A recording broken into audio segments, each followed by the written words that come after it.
Hello everyone, আসসালামু আলাইকুম। আজকে আমি রান্না করব মুরগি গিলা কলিজি দিয়ে বেগুন দিয়ে।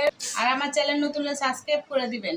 রেসিপিটি করতে আমার লাগবে বেগুন, আলু, মুরগি গিলা কলিজি পা এগুলো নিয়েছি হলুদ গুঁড়া, মরিচ গুঁড়া, হলুদ গুঁড়া যা নিয়েছি মরিচ গুঁড়া তার চেয়ে ডবল নিয়েছি, লবণ, পেঁয়াজ, শুকনা মরিচ, কাঁচা মরিচ বাটা, আদা রসুন বাটা, তেজপাতা, এলাচ, দারচিনি এগুলো দিয়ে আমি রান্না করব। পাতিল গরম হয়েছে, এখন পরিমাণ মতো তেল ছেড়ে দেব।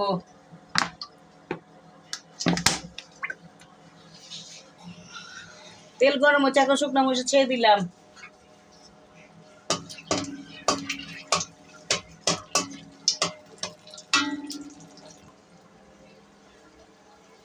এখন পেঁয়াজে ছেড়ে দিলাম।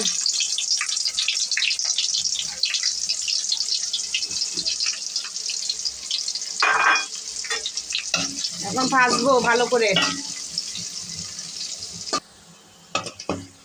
পেঁয়াজটা আমার ভাজা হয়েছে, এখন আদা রসুন, কাঁচা মরিচ, তেজপাতা, এলাচ এগুলো ছেড়ে দিলাম।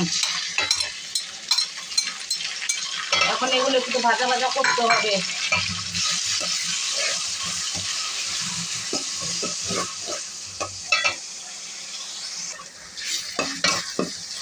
এখন আমার মশলা ভালো করে ভাজা হয়েছে, এখন একটু পানি দিয়ে দেব।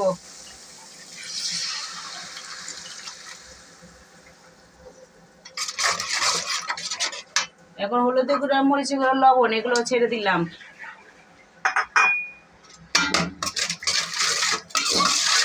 এখন এগুলোকে ভালো করে কষাতে হবে। যত কষাবো তরকারিটা ততই ভালো হবে।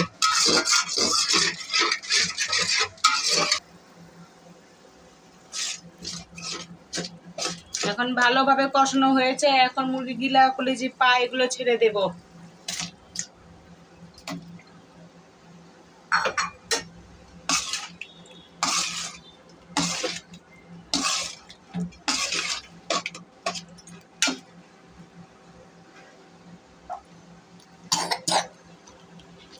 এখন বেগুনটা ছেড়ে দিলাম।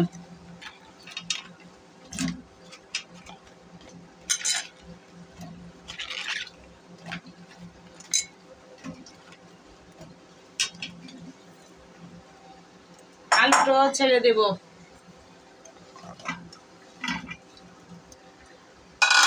এখন ভালো করে নাড়া দিতে হবে।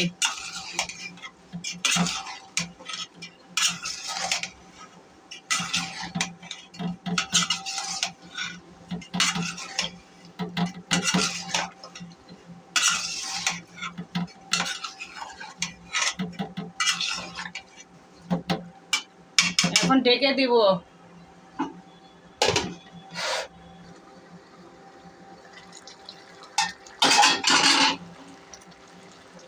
এখন একটু নাড়া দেব।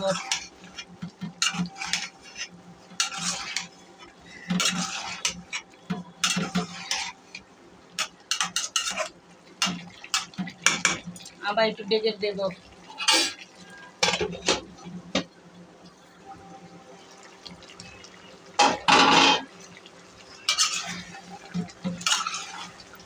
তরকারি বা হয়ে এসছে, আর কিছুক্ষণ লাগবে।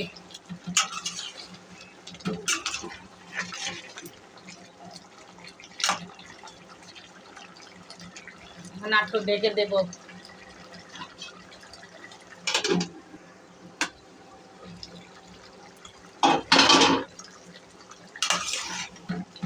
তরকারিটা হয়ে এসছে, এখন একটু ভাজা জিরা গুঁড়া দেব। অল্প একটু ভাজা জিরা গুঁড়া দিলাম।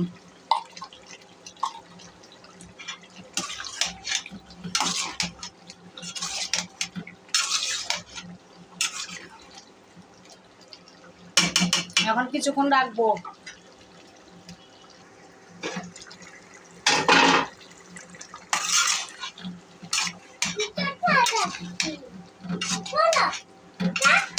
হয়ে গেছে আমার রান্না, এখন পরিবেশন করব। হয়ে গেছে আমার মুরগি গিলা কলিজি দিয়ে বেগুন রান্না। চাইলে এইভাবে রান্না করে খেতে পারেন, ভালো লাগবে। ভিডিওটা ভালো লাগলে লাইক, কমেন্ট, শেয়ার, নতুন হলে সাবস্ক্রাইব করে দিন। আল্লাহ হাফেজ।